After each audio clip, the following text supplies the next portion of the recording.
తెలంగాణ రాజకీయాల్లో మరో కొత్త మలుపు తిరిగినట్టుగా కనిపిస్తుంది. తాజాగా కల్వకుంట్ల కవిత కొత్త పార్టీగా తెలంగాణ రక్షక సేనను ప్రకటించడం రాష్ట్ర రాజకీయాల్లో చర్చనీయాంశంగా మారింది. ఈ పరిణామంపై వివిధ రాజకీయ నాయకులు స్పందిస్తుండగా ప్రజాశాంతి పార్టీ అధ్యక్షుడు కేఏ పాల్ చేసిన వ్యాఖ్యలు మరింత హాట్ టాపిక్ అయ్యాయి. పాల్ మాట్లాడుతూ ఈ కొత్త పార్టీ తెలంగాణ అభివృద్ధి కోసం కాదని రాష్ట్రాన్ని నాశనం చేసే దిశగా తీసుకున్న నిర్ణయమని తీవ్రంగా ఆరోపించారు. ఈ లోపున మన తెలుగు రాష్ట్రాలను సర్వనాశనం చేయడానికి అనేక మంది ఇంతకుముందు ఎలా పార్టీలు పెట్టారో అలాగే తెలంగాణను సర్వనాశనం చేయడానికి కవిత ఇంకొక పార్టీ పెట్టింది. ఎవరు పెట్టించారు, ఎందుకు పెట్టించారు అవన్నీ మీకు తెలుసు. అందుకే 1000 మంది ఎక్స్ఎమ్మెల్యేలు, ఎక్స్ఎంపీలు, ఎక్స్ మినిస్టర్లు ఒక్కరు కూడా జాయిన్ అవ్వలేదు. కేవలం తండ్రితో ఉన్న గొడవ. అప్పుడే చెప్పారు కేసీఆర్ గారు 2008లోనే. కవిత నా చారిటీ సిటీకి వచ్చినప్పుడు, సార్ మీరు 10 కోట్లు అడిగితే 15 కోట్లు ఇస్తానన్నా. కవిత అడుగుతుంది ఎంత ఇమ్మంటారంటే కవిత నమ్మొద్దు, ఏమీ డబ్బులు ఇవ్వద్దు అని. కవిత పార్టీ స్థాపన వెనుక వ్యక్తిగత కుటుంబ కారణాలే ఉన్నాయని ఆయన విమర్శించారు. ముఖ్యంగా కేసీఆర్ కుటుంబంలో ఉన్న విభేదాలే ఈ రాజకీయ పరిణామానికి కారణమని ఆయన అభిప్రాయపడ్డారు. కేవలం అన్నతో ఉన్న గొడవలతో తండ్రి సెటిల్ చేయకపోతే లక్షల కోట్లు ఆస్తి కొరకు, ఎందుకంటే కేసీఆర్ గారు తెలంగాణ ఏర్పడినప్పుడు 1,40,000 కోట్లు మిగిలింది. ఆయన 10 సంవత్సరాలు వెళ్ళినప్పుడు 25 లక్షల కోట్లు దాదాపు బడ్జెట్. ఆ తర్వాత 8 లక్షల కోట్లు అప్పు. అంటే 33 ప్లస్ దాదాపు 35 లక్షల కోట్లు. ఎన్ని లక్షల కోట్లు మిగిలింది? తనకి ఎన్ని లక్షల కోట్లు ఇవ్వాలి? నాకెందుకు సీఎం పోస్ట్ ఇవ్వరు? నా దగ్గర 1000 కోట్లు ఉన్నాయి, నేను ఖర్చు పెడతాను అని ఇప్పుడు కోట్ల రూపాయలు ఖర్చు పెట్టి ఫ్రంట్ పేజీలో న్యూస్లో వేయించుకొని మన బీసీ, అంటే నేను బీసీగా మాట్లాడుతున్నాను, మన కాపులు, నేను కాపుగా మాట్లాడుతున్నాను, ఎస్సీ మన ఎస్సీ, ఎందుకంటే నేను ఎస్సీ దళితుల అమ్మాయిని పెళ్లి చేసుకున్నాను కనుక కులాలకు, మతాలకు, ప్రాంతాలకు అతీతంగా నేను సేవ చేశాను కాబట్టి మనల్ని మోసం చేయడానికి మరలా కవితను దించారు. ఇక ఈ సమయంలో పాల్ మరో ఆసక్తికర వ్యాఖ్య చేశారు. తాను ప్రస్తుతం అమెరికాలో ఉన్నానని, అక్కడ ప్రపంచ స్థాయి సమస్యలపై చర్చలు జరుపుతున్నానని చెప్పారు.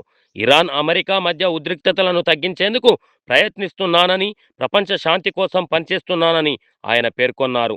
అదే సమయంలో తెలంగాణలో కవిత కొత్త పార్టీ పెట్టడం జరిగిందన్నారు. ఈ వ్యాఖ్యలతో తెలంగాణ రాజకీయాల్లో వ్యక్తిగత విమర్శలు, ఆరోపణలు మరింత పెరుగుతున్న సంకేతాలు కనిపిస్తున్నాయి. కేసీఆర్ గారి కూతురు కవిత కొత్త పార్టీ పెట్టిందట. నేనేమో అమెరికాలో చాలా బిజీగా ఉన్నాను, ఇరాన్ యుద్ధం ఆపకపోతే 850 కోట్ల ప్రజలు నష్టపోతారు 200 దేశాల్లోని. రాత్రి పగలు ట్రంప్ గారితో, స్పీకర్ మైక్ జాన్సన్స్తో, లీడర్స్ అందరితో చర్చలు జరిపిస్తున్నాను. కేఏ పాల్ ప్రధానంగా చేసిన ఆరోపణల్లో ఒకటి ఈ పార్టీ స్థాపన పూర్తిగా కుటుంబ విభేదాల ఫలితమనే అంశం. ఆయన చెప్పిన ప్రకారం కవిత తన తండ్రి కేసీఆర్, అన్న కేటీఆర్తో ఉన్న విభేదాల కారణంగానే కొత్త పార్టీ ఏర్పాటు చేశారని విమర్శించారు.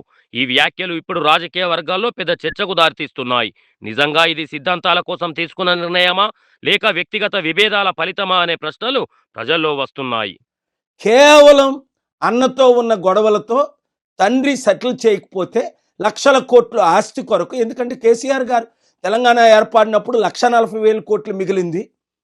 పాల్ మరో కోణంలో కూడా విమర్శలు చేశారు. గతంలో రాజకీయాల్లో కొత్తగా వచ్చిన పార్టీలు నిలబడలేకపోయాయని ఉదాహరణలు చూపించారు. Megastar Chiranjeevi party, YS Sharmila పార్టీలు ప్రజల్లో పెద్దగా స్థిరపడలేదని చెప్పారు. అదే పరిస్థితి కవిత పార్టీకి కూడా ఎదురవుతుందని ఆయన అభిప్రాయపడ్డారు. ప్రజలు ఇలాంటి కొత్త పార్టీలపై నమ్మకం పెట్టుకోవడంలో జాగ్రత్తగా ఉండాలని ఆయన సూచించారు. మాటలతో కాకుండా కార్యాచరణతో నిరూపించుకోవాలని ఆయన పరోక్షంగా సూచించారు.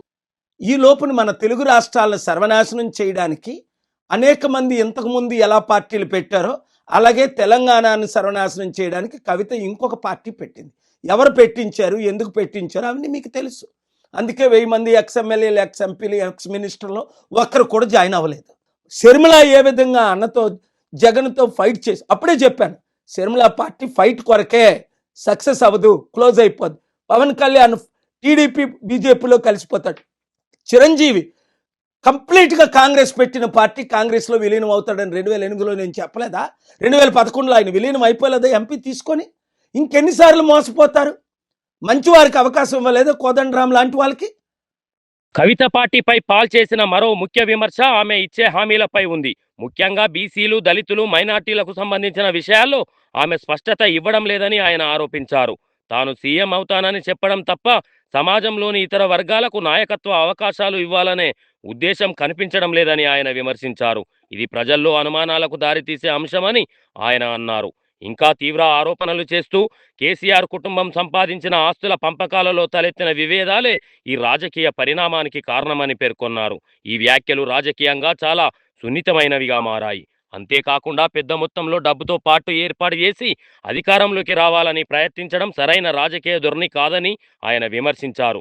ప్రజలు ఇలాంటి హామీలకు మోసపోవద్దని హెచ్చరించారు. ఈ వ్యాఖ్యలు చూస్తే తెలంగాణ రాజకీయాల్లో మాటల యుద్ధం మరింత తీవ్రం అవుతున్నట్లు స్పష్టంగా కనిపిస్తుంది. వీళ్ళ వలన కవిత వలన ఎవ్వరికి ఒరిగేది ఏమీ లేదు, కేవలం తన ఫైట్ కొరకు. BC SC ST Christian Muslims అందరూ ఏకము కండి గద్దరన్న చేరిన Praja Shanti party chief secretary Danamayya గారు మాల, ఐఏఎస్ చీఫ్ సెక్రటరీ రోషయ్య గారు మాదిగ, కులాలను పక్కకు పెట్టి రండి పాల్ గారితో చేరుదామని మన ప్రజాశాంతి పార్టీలో చేరారు. రిటైర్డ్ డీజీపీ సాంగ్లియానా గారు ఇప్పుడు కూడా బ్రతికే ఉన్నారు. ఇలాంటి వందల మంది గద్దరన్న లాంటి వారు ఎందుకు చేరారు? నేను ఒక్కడనే అభివృద్ధి చేయగలను, అప్పులు తీర్చగలను, కంపెనీలు తీసుకొచ్చాను, కంపెనీలు తీసుకురాగలను, ఎకానమీని డబుల్ చేయగలను. ప్రపంచంలో ఉన్న నాయకులందరూ నాకు తెలుసు, బిజినెస్ లీడర్స్ అందరూ తెలుసు. ఇప్పుడు వరకు 100 కంపెనీలు తీసుకొచ్చాను, అప్పుడు చెప్పుకోలేదు, ఇప్పుడు చెప్తున్నాను. ఎందుకు అంటే మన రాష్ట్రాలు బాగుపడాలి, మన దేశం బాగుపడాలి. చైనా జీడిపి 22 ట్రిలియన్కి వెళ్ళిపోయింది 37 సంవత్సరాల కిందట. మనం ఈక్వల్ జీడిపి మంది కూడా చైనాది కూడా సేమ్ జీడిపి ఆల్మోస్ట్. ఈరోజు మనం అడుక్కుంటే డబ్బులు ఇచ్చిన వాళ్ళు లేరు కనుక. చివరగా కేఏ పాల్ ప్రజలకు నేరుగా పిలుపునిచ్చారు. కుటుంబ రాజకీయాలు, కుల రాజకీయాలు, అవినీతి ఆధారిత పార్టీలను ప్రజలు దూరంగా పెట్టాలని అన్నారు. తన ప్రజాశాంతి పార్టీ మాత్రమే నిజమైన అభివృద్ధి దిశగా పనిచేస్తుందని ఆయన పేర్కొన్నారు. తెలంగాణతో పాటు 2 తెలుగు రాష్ట్రాల అభివృద్ధి తనతోనే సాధ్యమని విశ్వాసం వ్యక్తం చేశారు. ఇక మరో ఆసక్తికర అంశం, కవిత పార్టీకి పెద్దగా రాజకీయ మద్దతు లభించలేదని ఆయన పేర్కొన్నారు. మాజీ ఎమ్మెల్యేలు, ఎమ్మెల్సీలలో ఎవరూ చేరలేదని చెబుతూ ఈ పార్టీ భవిష్యత్తుపై సందేహాలు వ్యక్తం చేశారు. ఇక మొత్తానికి చూస్తే తెలంగాణ రాజకీయాలు మరింత ఉత్కంఠభరితంగా మారుతున్నాయి. కొత్త పార్టీలు, కొత్త ఆరోపణలు, కొత్త వ్యూహాలు ఇవన్నీ కలిపి వచ్చే రోజుల్లో రాజకీయ సమీకరణాలు ఎలా మారుతాయో చూడాలి. ప్రజలు ఎవరిని నమ్మాలి, ఎవరి మాటలు నిజం, ఎవరి హామీలు అమలవుతాయి, ఈ ప్రశ్నలకు సమాధానం మాత్రం కాలమే చెప్పాలి.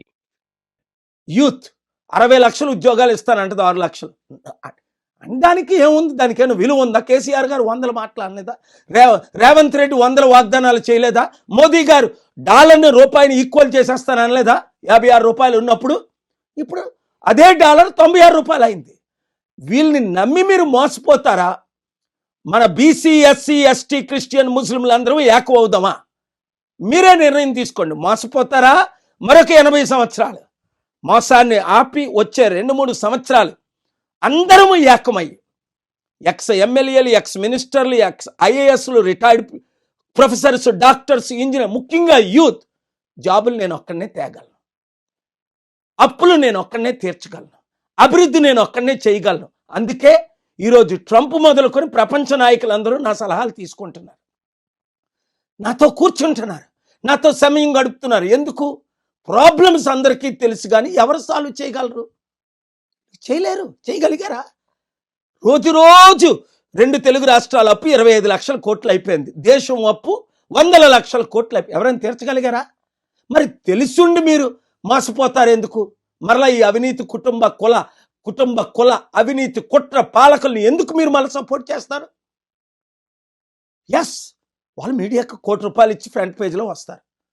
అది వద్దు. మనకి మార్పు రావాలి. ఆ మార్పు మనమే తేవాలి.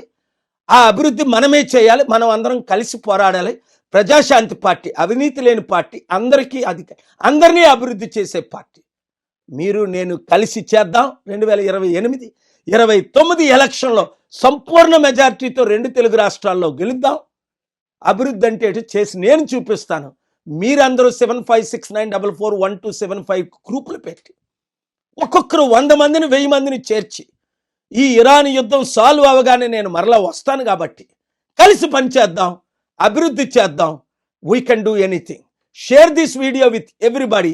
మీడియా మిత్రులారా, అందరికీ ఈ వీడియో షేర్ చేసి రాష్ట్రాలను కాపాడండి. దేవుడు మిమ్మల్ని దీవించుగాక.